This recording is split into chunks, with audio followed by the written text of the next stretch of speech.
Hofstad, who is an ethicist, and Chris Russell, who works in machine learning. Actually, both of them are here today on this call, and hopefully will join us for the Q&A afterwards to answer any questions that you might have. As far as I understand it, you cannot really use Zoom to pose any questions. You would need to use Slido for that. And Gren has kindly offered to help us sift through those questions if you should have any. But yeah, that's from my perspective. I will be talking for roughly 30 minutes or so, leaving us with 15 minutes to talk about this stuff in more detail. Yes, so that's the paper. We just went live with it. So if you wanted to access it or look at it in more detail, then you can find it on SSRN. So I'm only going to be able to give you a rough overview over the things that we are discussing in that work. So the overview, roughly, and those are the themes that I would like to touch upon in this talk, is what fairness means in the law, questions around what fairness means in computer science, and then talk a little bit about why I think that law and computer science are currently clashing.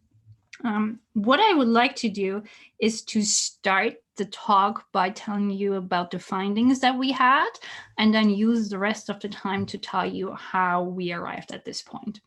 So roughly what I think is that we're currently standing at a crossroad, very important crossroad, where we have to make an informed decision when it comes to AI bias and fairness questions. One thing we could do is do absolutely nothing and just let technology run its course. And by doing that, see how existing inequalities are getting worse in our society.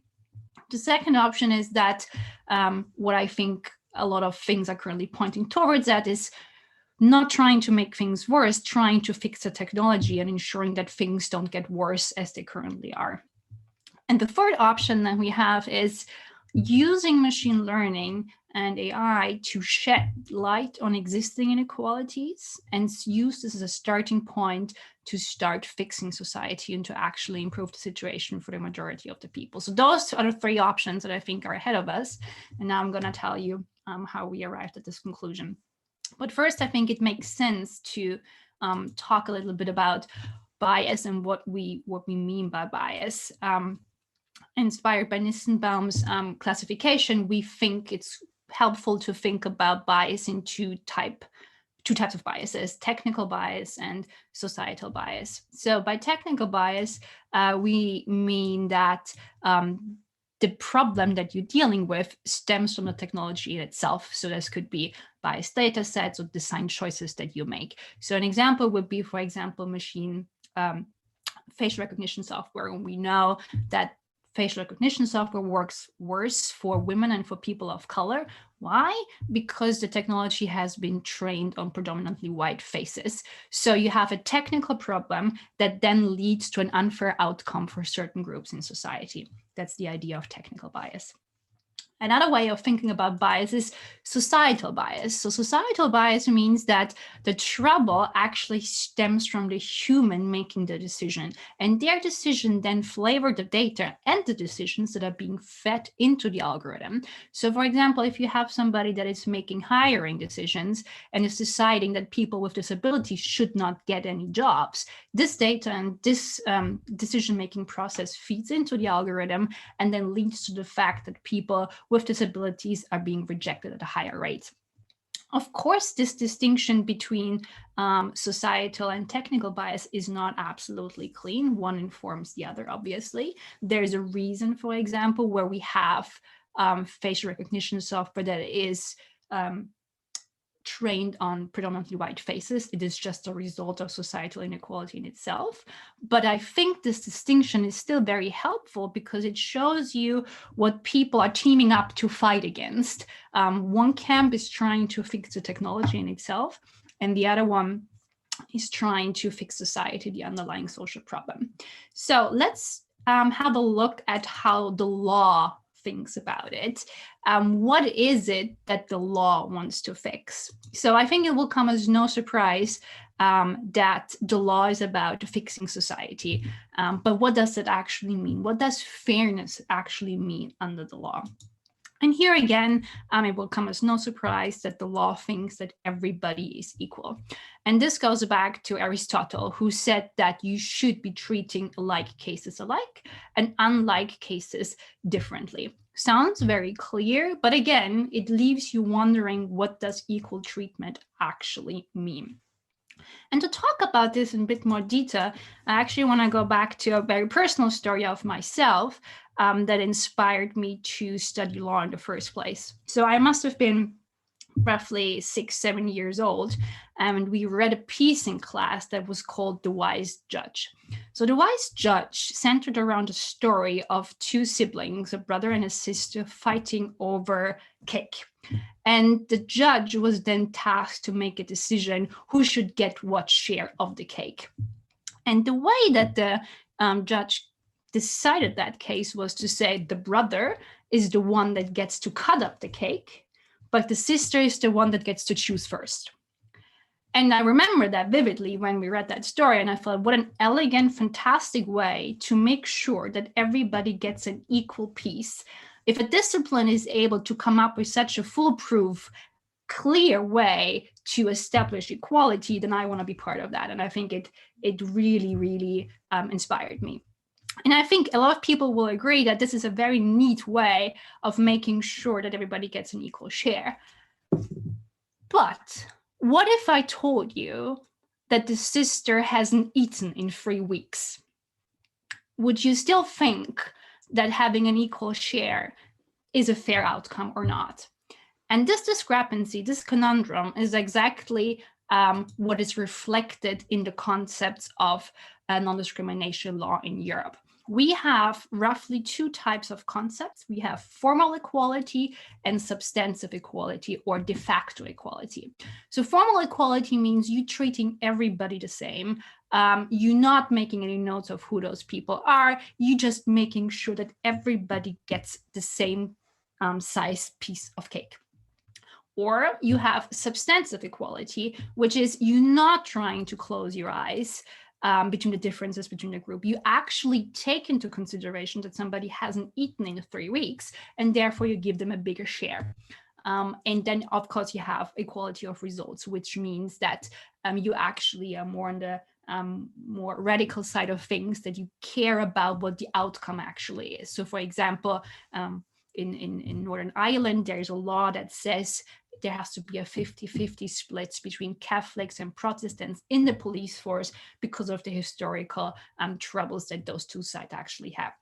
But roughly, you can think of it as formal equality, treating everybody the same, and substantive equality, de facto equality, taking into consideration how people have different experiences in society. So those 2 concepts are actually also legally recognized in European non-discrimination law. We have direct discrimination and prohibitions against indirect discrimination. So direct discrimination means you are being treated less favorably because of a protected attribute that you possess. So that means I'm not giving you a job because you're a woman, or because of your ethnicity, because of your sexual orientation. In most cases, this will be illegal.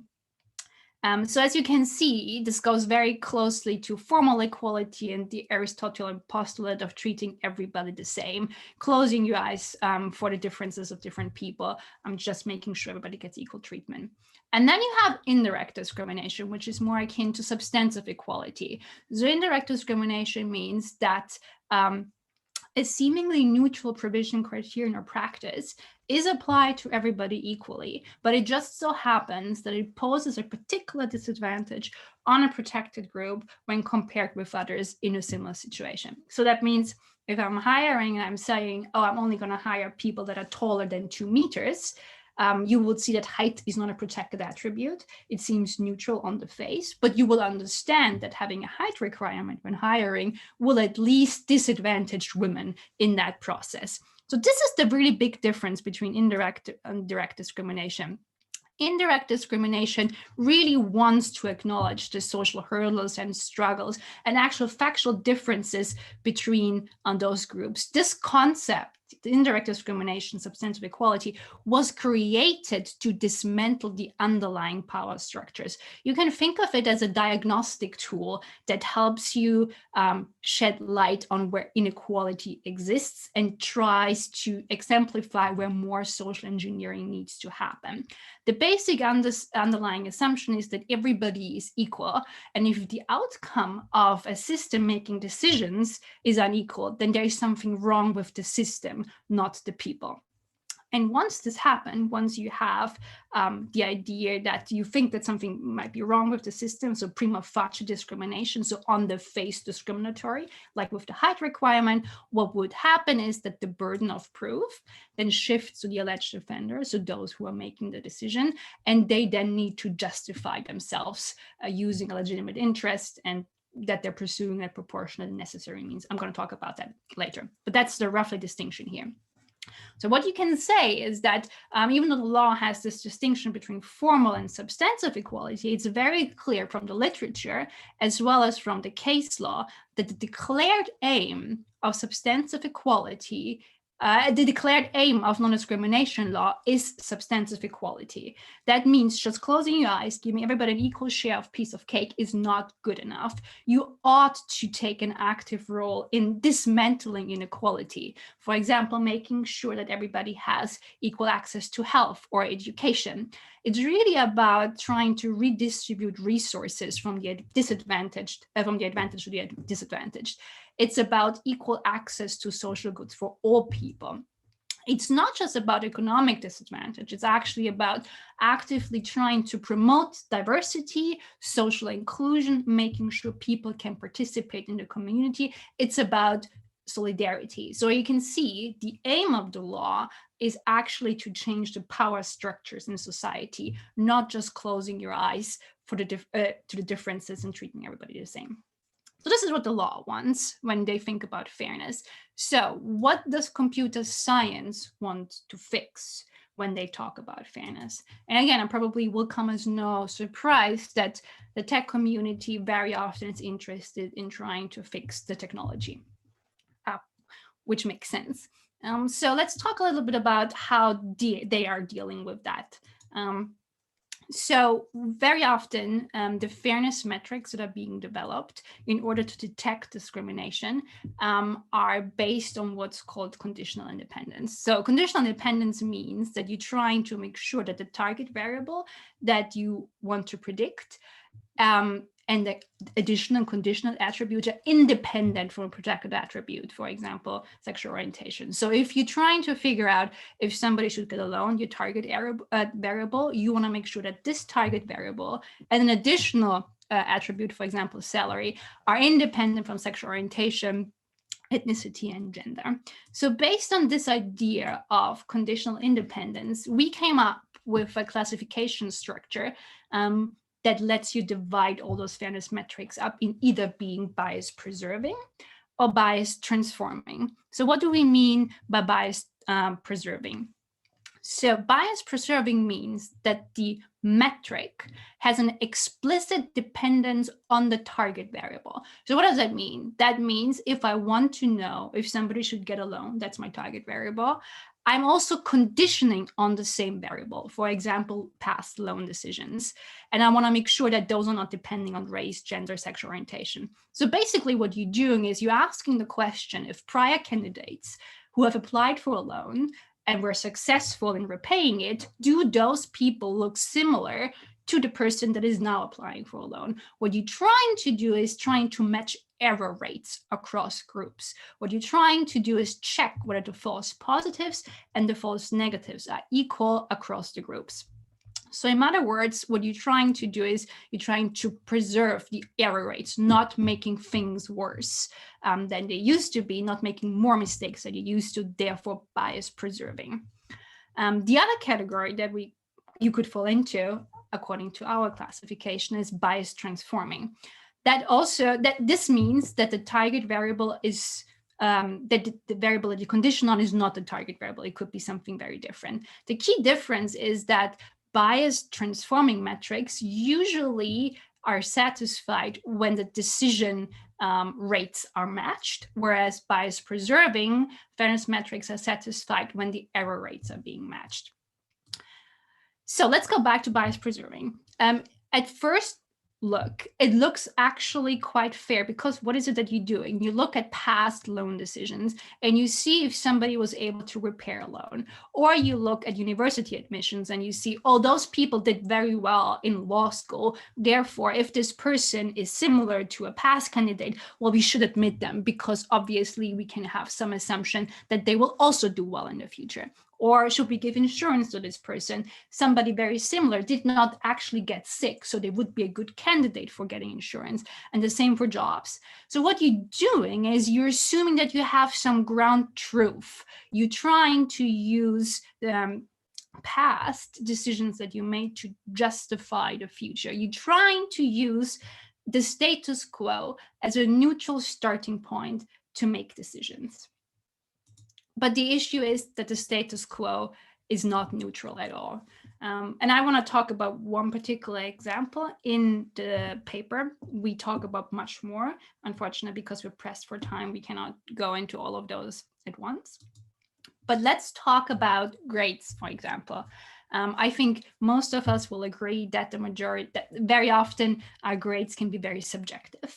And obviously bias can find its way into how we're grading people. But what about math grades, for example, like 2 and 2 is 4. There is some ground truth around this. You cannot really have much interpretation around this. But what you might not know is that, for example, in the US, the teachers often assess the mathematical skills of boys more favorable than girls, even though they have the same, sometimes even better abilities than the boys, and they give them worse grades. So girls get worse grades than boys, even though they're equal in ability. They're offered boys are being offered more mentorship. They are often more encouraged to go into STEM subjects. This type of gender bias then continues actually at university, where research shows that male peers rank female performance less than male performance, even though they're actually equal. And the same bias then is transported into the job market, where you can see interesting research that shows when you send out 2 batches of identical CVs, and the only difference between the one batch is that one has male-sounding names on them, the other one has female-sounding names on them. You will see that both male and female assessors rank female abilities as less qualified than male abilities. And if they're actually being invited to a job interview, they're being offered less salaries, and they're then very often overseen for promotions. The gender bias is also reflected in reference letters, where women are often being described as team players or hardworking, and males are being described as trailblazers or geniuses. And it's very hard to pinpoint the exact point in time where this actually starts. We just know it happens very early on in our lives, because there's research that shows that by the age of 6, children, if you show them a picture of boys doing cooking and sewing, they will misremember seeing a girl. So very early on in our lives, we have a very clear notion of what gender roles actually look like. But here's the trouble. AI doesn't know about this. AI doesn't know about the social story between the data points. And I would argue that probably most of us are not fully aware of those biases either. And now let's think about how often we use grades or reference letters or salaries as objective criteria to make decisions, but they're actually not unbiased. And now think about how often grades were used to award fellowships or jobs or entries to universities, how often reference letters were used for loan decisions or jobs, how often, we look at promotion history or high salary as a metrics of success and merits. It seems neutral, but it's not. The status quo is not neutral. And here is it exactly where I think that the law and computer science actually start clashing. So let's go back to those 2 fairness metrics that we have. Let's go back to the underlying assumption that comes from computer science. You have one fairness metrics bias preserving, that is trying to match typically error rates. And that says, well, I am happy as long as things don't get worse than they used to be. I'm trying to match the error rates. Bias transforming metrics, on the other hand, say, I'm only happy if the outcome is equal across groups because I'm trying to match decisions. So you have one metric that says, I'm happy with keeping the status quo, and the other one says, I'm only happy if equal access has actually occurred. With that in mind, let's go back to what European non-discrimination law actually wants you to do. So what we can say is that the bias preserving metrics, so those that match error rates, are more akin to formal equality, only focusing on equal treatment between groups without attempting to change the underlying system. Whereas bias transforming metrics, the ones that try to match decision rates, are more akin to substantive equality, the idea of changing things that underline an inequality in the law, in the world. So if we go back to the aim of European non-discrimination law, as I said, the aim is very clear. It's substantive equality. The role, what the law wants is for us to take an active role in eroding inequality, to dismantle disparity, and to achieve parity and inclusion in society. The law believes keeping things as they are and making sure that it doesn't get worse is just not good enough. What bias preserving metrics do, because they condition on the status quo, is that they start to freeze it, and that can be an actual problem. So what we argued in that paper is that if you are making decisions in a protected sector about people using bias preserving metrics that, as we said, actually freeze the status quo, we say that this can give rise to prima facie discrimination. That means that could be on the face discriminatory. And because of that, you need to justify it. And I will come to this in a little bit later. Obviously, even if you use bias transforming metrics, it doesn't mean that you're out of the woods. If you use bias transforming metrics, you still need to justify disparity if it actually occurs. But the difference is that those type of bias transforming metrics do not assume that the status quo is neutral. And that's a very big difference. In addition to those differences, bias preserving metrics also clash with substantive equality for other reasons.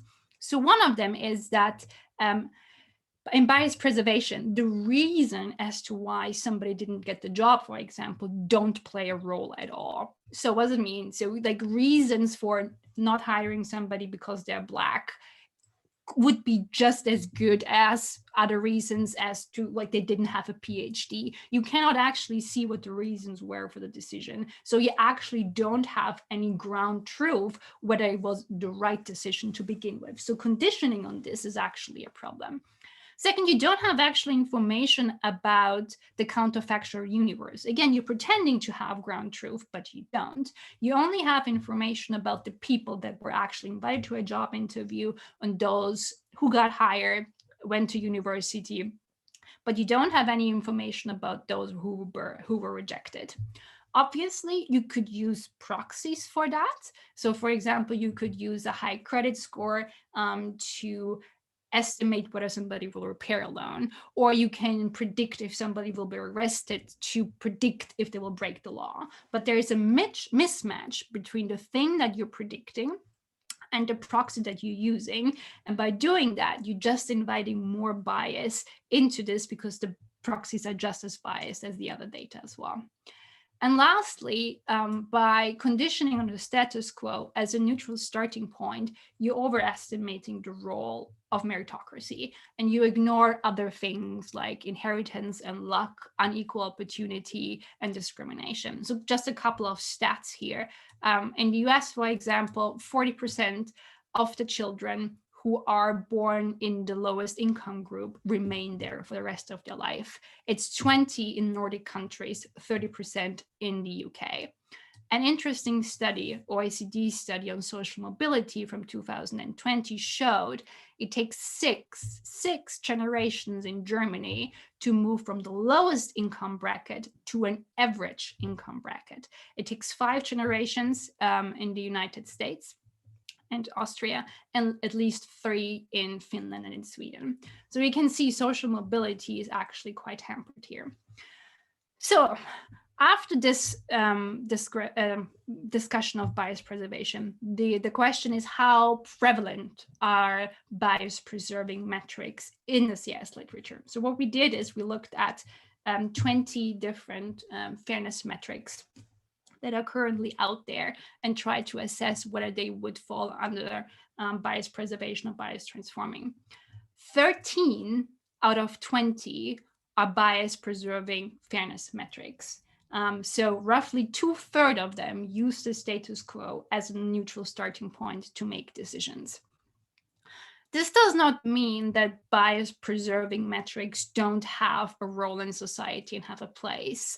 It's just it's very important that you understand the normative decision that you make when you choose one of those.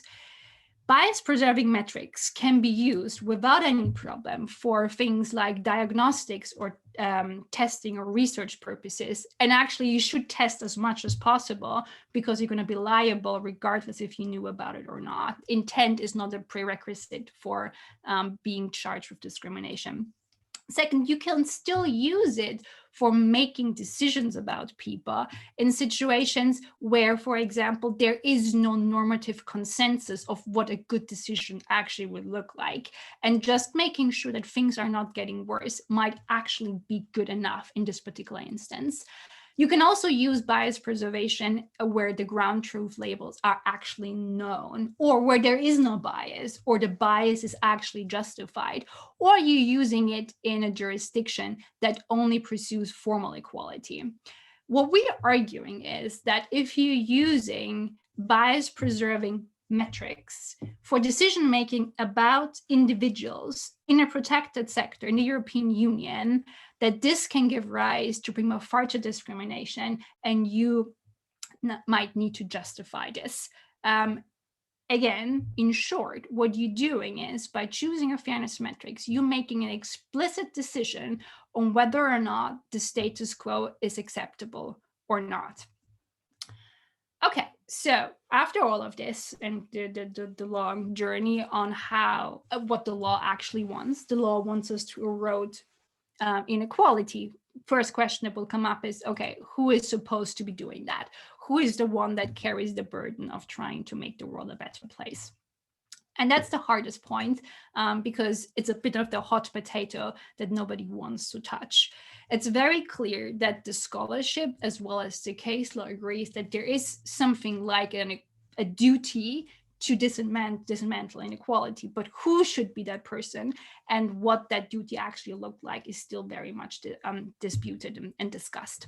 It's not really clear what the active or passive role of a regulator, a legislator, or the private or public sector are supposed to be. Some say you have a preemptive duty to dismantle inequality, for example, in your company. Others say, no, you only have to do that if you have a hunch that inequality actually exists. Others say, well, you only have to act if somebody complains, and that's all you need to do. You need to compensate that person. Others say, no, you need to restructure completely after a complaint has been lodged. Others say we should not have complaint-based system at all, because it's very hard for individuals to actually win in litigation. So, to summarize this, there's agreement that there's a duty, but it's not clear what the duty actually should look like. However, if I convinced you that you ought to take an active part in trying to make the world more equal, the question is, okay, what kind of fairness metrics should I actually be choosing? And that leads us to the choice of fairness metrics, because there are 20 of them, so which one should you take? In this, we actually wrote a paper last year, again, Brent Mittelstadt and Chris Russell, which is called Why Fairness Cannot Be Automated, Bridging the Gap Between EU Non-Discrimination Law and AI. Paper is also up and publicly available, where we try to actually figure that out, trying to figure out what fairness or legal or illegal disparity in normative terms. and whether or not this idea actually has a component or an equivalent in computer science. And again, it's not perfect because the law is very continuous and evolving and often not coherent, but there is something that has an equivalent here. So the idea of what the Court of Justice thinks is fair is very akin to the test of conditional demographic disparity. So the way that we think about this is that this particular test fits very well with non-discrimination law for various reasons that I cannot go into, but one of those is that it's very good at detecting heterogeneous discrimination, minority-based intersexual discrimination. The way that we talk about this in this paper is that we would recommend to publish summary statistics of the test results that you made, as well as the variables that you conditioned on. So what that means is that this type of transparency, making your choices explicit, could actually start a very important public dialogue around what type of disparity is legally and ethically and normatively acceptable. So for example, if you're giving out loans and you condition on salaries, you could say either A, yeah, well, can you actually do that, even though we have income inequality? Is this a good way of making decisions? Or you could say, yes, there is income inequality, but not using salaries could actually lead to people being given loans that they're not able to repair, and they might indebt them even further. Or C, you could sort of have a conversation around whether or not there are less discriminatory ways to assess creditworthiness that do not discriminate against certain groups.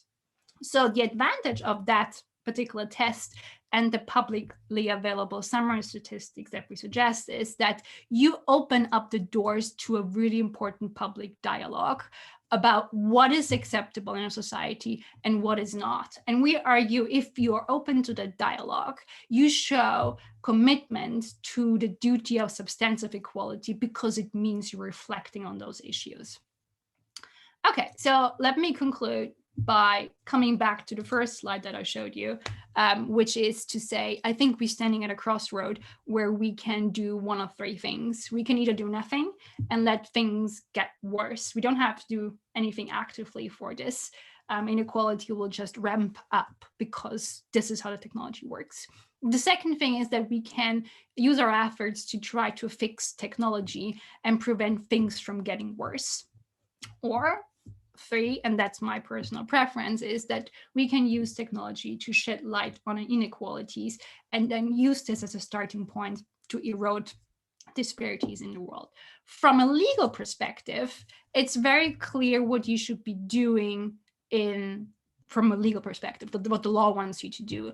It's very clear that the status quo is not neutral and that we need to acknowledge that inequality has become a fact that needs to be disproven rather than be proven.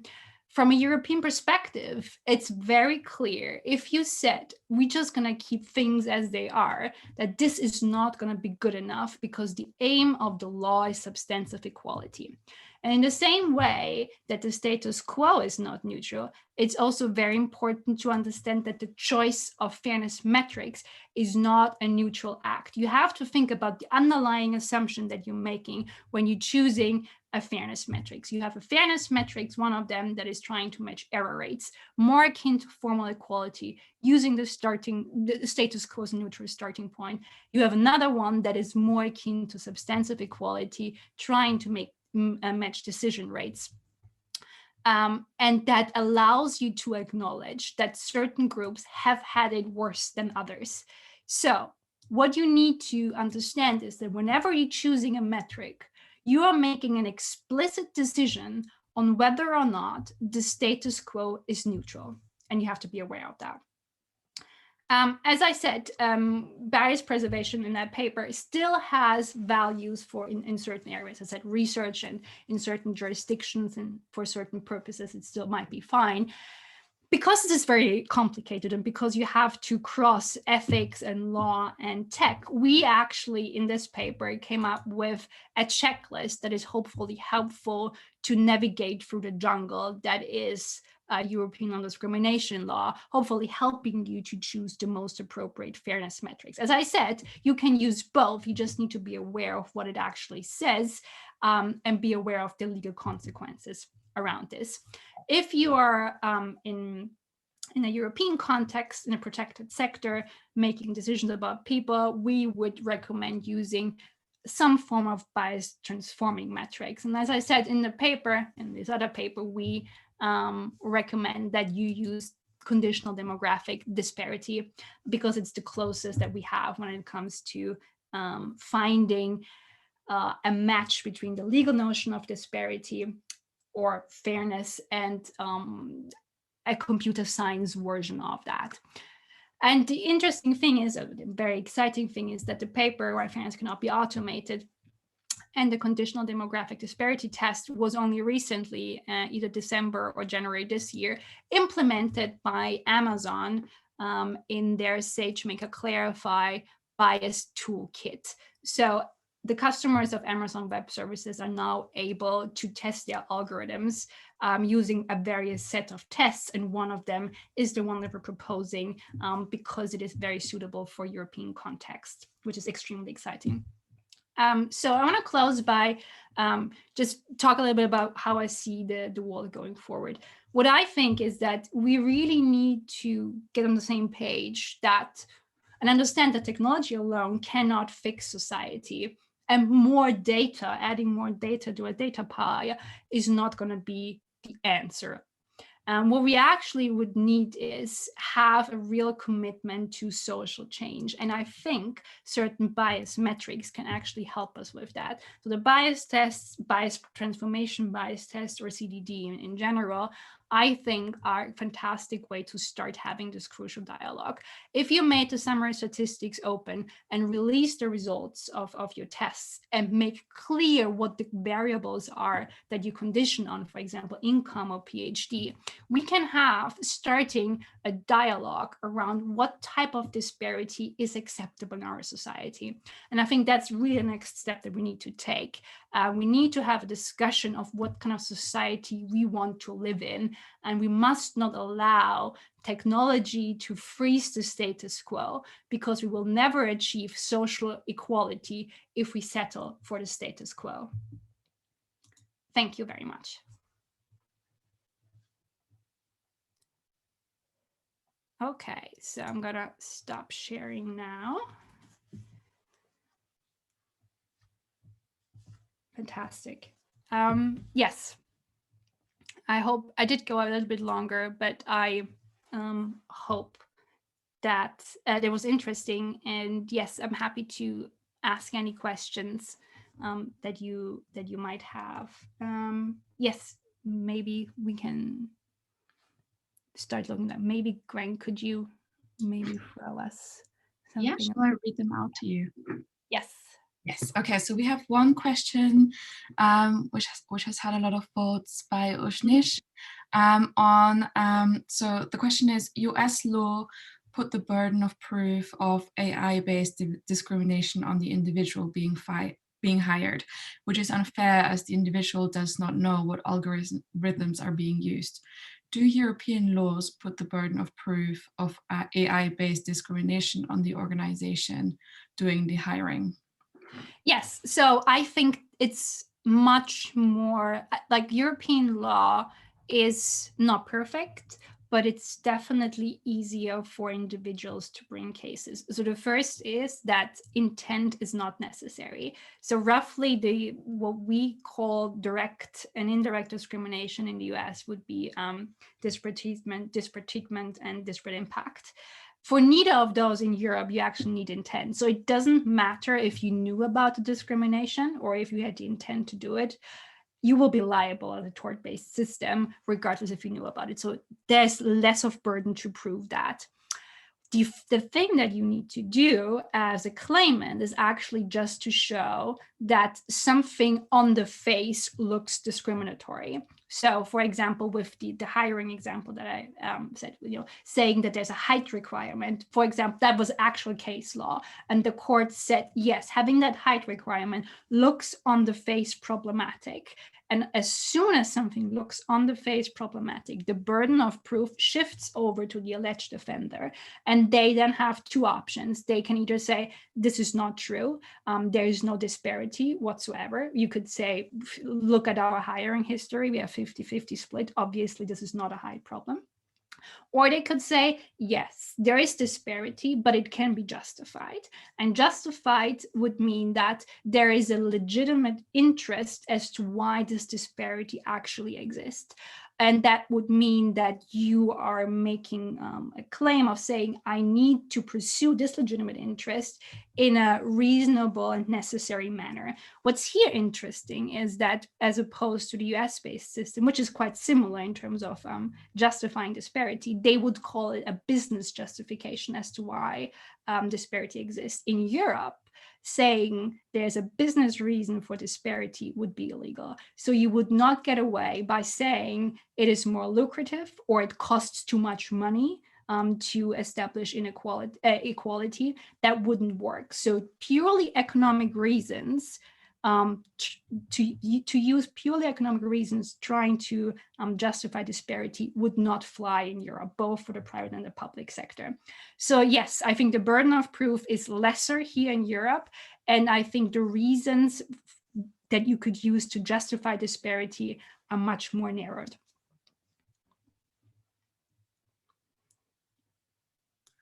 Thanks. Shall I just read out another question for you? Yes. Any. So,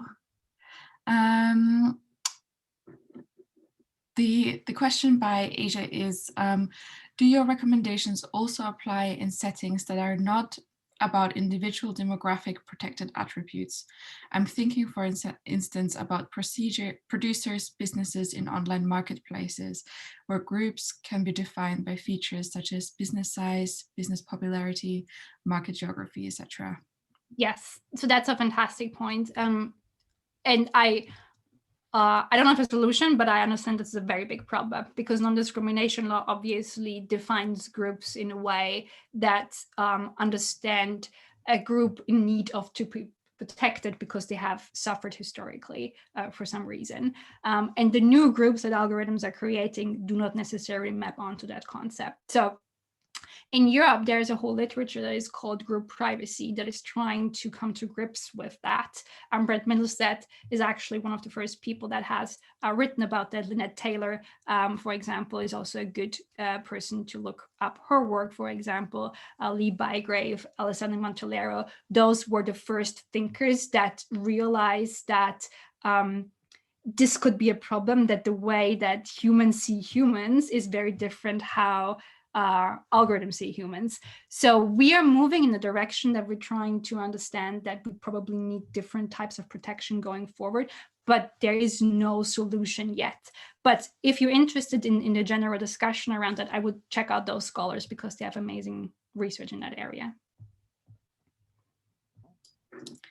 Okay, another question by Ishnut is, issues of race are framed as black and white dynamic in the US. In Europe, each country has different ethnic minorities. How is the issue of racial bias codified in law and subsequently implemented in algorithms? Yes, so that's also a very, very important point. We try to pinpoint that a little bit in the paper, which is to say that just because a certain type of inequality occurs in one sector or in one country doesn't mean it will be the same in a different one. There might be gender biases around the world, but how it's exhibit itself or how it manifests itself might be very different. So the traditions and the historical inequalities in Germany are very different than they are in the UK, and those are very different from the US. Knowing that, what that means is that even more important to say that fairness cannot be automated because really fairness depends on the context that you're actually in. And this is why it's so important that the tech community works with the legal community and actually social scientists that really have the methods to understand what's going on in the world. They understand the social structure, the social story between the data points, and trying to account for that. Because if you only model a system that accounts for inequality in one sector, people in a different one might actually fall through the cracks. So actually you need to have a more nuanced way of thinking about fairness, because you can't assume that inequality is the same everywhere. Great, thank you. Just a message to the attendees. You can rate the questions as well on Slido. So if there is one thing that you want to have answered, please do. Another question from Micah. Is there any legal problem with post-processing methods that try to have a substantively equal result after a model has scored individuals? The case of Ricci versus Di Stefano is often given as an instance where post-decision correction was ruled discriminatory. Yeah. Does this apply to algorithms too? Right. So that's an interesting point that we also try to address a little bit in the paper, because that particular US case was interesting because the court recognized that there is actually disparate impact, but rectifying it would mean that the group, the white firefighter group, I think it was, would lose out. And there was a question of, can you actually justify rectifying inequality if it means that an advantaged group actually loses out because of that? And as I understand it, I'm not a US lawyer, is that, there is substantive scholarship that thinks this is a problem. You cannot use direct discrimination in order to satisfy indirect discrimination. So you cannot try to achieve the ideas of disparate impact by doing disparate treatment. So that's a US perspective. In Europe, we wouldn't have that problem, actually. We would be much more flexible around that because we have that proportionality test, which means that our legitimate aim would be to, let's say, trying to advance gender inequality in pay. And if that means that in resources that are not infinite, it would mean a redistribution, the court would be fine with that. Like, the court would say, yes, this is the only way how you can restructure that in the worst case scenario, not that you're supposed to do it, but if it means, and it's the last resort, and the only way, the least infringing measure that you have is to redistribute, then you ought to do that. Obviously, the court thinks it's the best idea of trying to make sure that you redistribute in a way that doesn't make others fall through the cracks or being disadvantaged.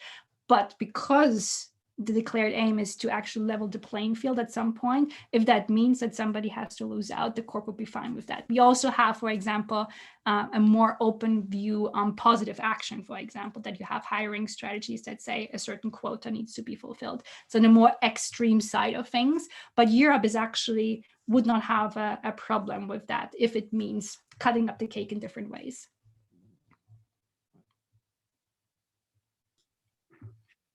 Okay, thank you. So we have another question by Sophia, who's asking, the bias-preserving/transforming discussion reminds me of the disparate treatment impact discussion by Sol and Barocas. Yep. Really interested on the public dialogue about what level of disparity is acceptable.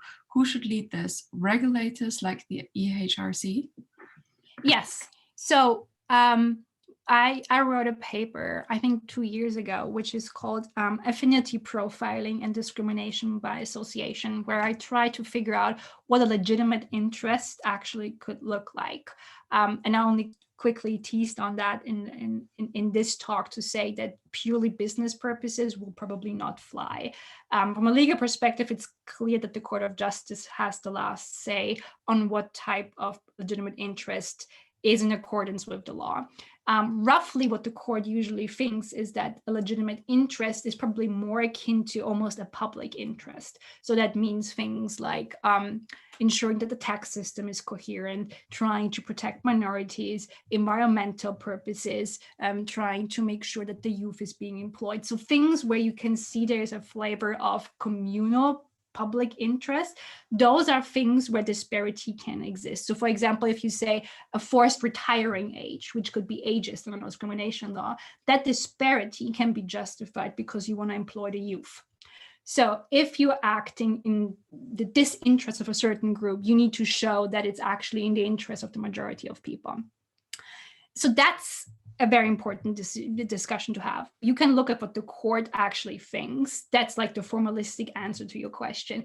In general, I actually think that we all ought to have this discussion together. And this is why I think making the criteria explicit and outside facing will be important, because then you and I and the regulator, policymaker, civil society, an industry can have a discussion on whether or not this disparity is actually still okay to have in our society. What I don't want is technologies making those very hard decisions for us. And I feel with bias preservation, this just happens because we just assume, oh, we have done this before and it wasn't too bad. If we just continue this will be not as bad in the future either. So making it public and having the end decision being made by a regulator or by a judge would be my preference. But I think having a public discourse around this first is exactly what we need. How many more questions can I give you, Sandra? I think we're running out of time a little bit. Okay, you can give me one more, and I'm sorry that we have to stop there, but I give you one more. But please feel free to reach out to me by email if you have any follow-up questions, if you want to know more about that topic. I'm very happy to engage with you on that level. But yeah, since we're pressed on time, maybe just one, and I apologize. Okay, I will take the one that has the most votes by Kartik. Would it be fair to argue that our decision systems are quite hybrid, with AI assuming some roles, but humans occupying key roles? Under such human-in-the-loop scenarios, what are some guidelines for attributing liability or responsibility? Yes. Okay, that's fantastic. Ideally is really that how I see the perfect use of algorithm decision making is not to replace human decision making, but actually try to augment it in a way that gives you something that you as a human don't have. I'm not interested in trying to get the human out of the loop. I want to keep the human there for various reasons that I think are very important, like to assess fairness on a case-to-case basis for a judge is extremely important.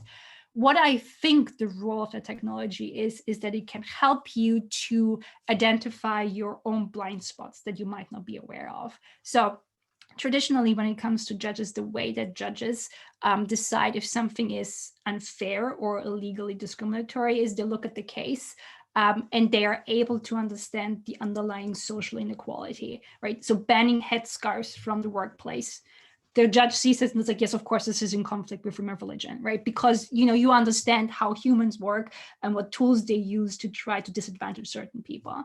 But what if like the decision-making process says, I'm not hiring people that like the color green? Maybe it's odd, but it might not be illegal. Maybe it is. We don't know, right? So you as a human and your social gut are not able to assess that.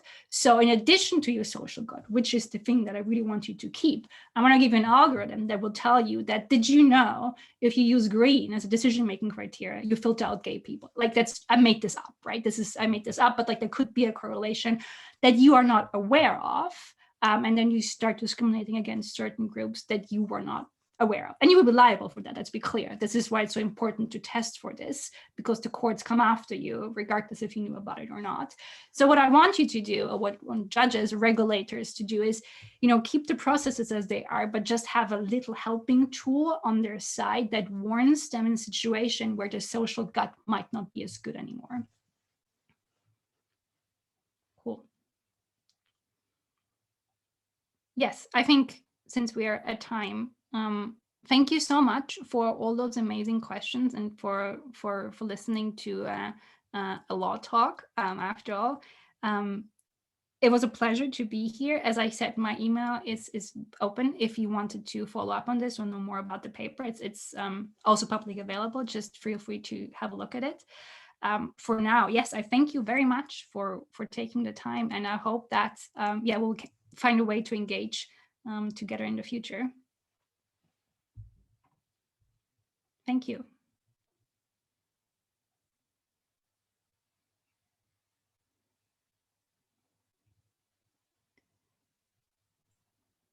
Thank you, guys. That was great.